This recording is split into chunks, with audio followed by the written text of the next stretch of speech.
Welcome to the Heal Thyself simulation. In this simulation, you will investigate the properties of self-healing materials.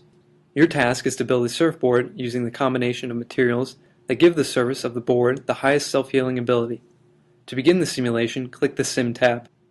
First, you must determine the makeup of your surfboard. Click on the Mix button to select the amount of microcapsules and catalysts that you will use in constructing your board. In this case, I will use 2.5% of microcapsules and 5% of catalyst. Once you have selected how much of each material to use, click the Mix button to create your surfboard.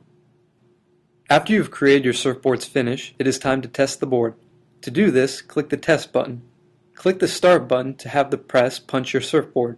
After the press makes 4 cracks in your surfboard, click the Analyze button to view how well your board has healed itself. The Analyze button will bring up a screen that shows you pictures of each crack after it was punched and the same crack after 48 hours.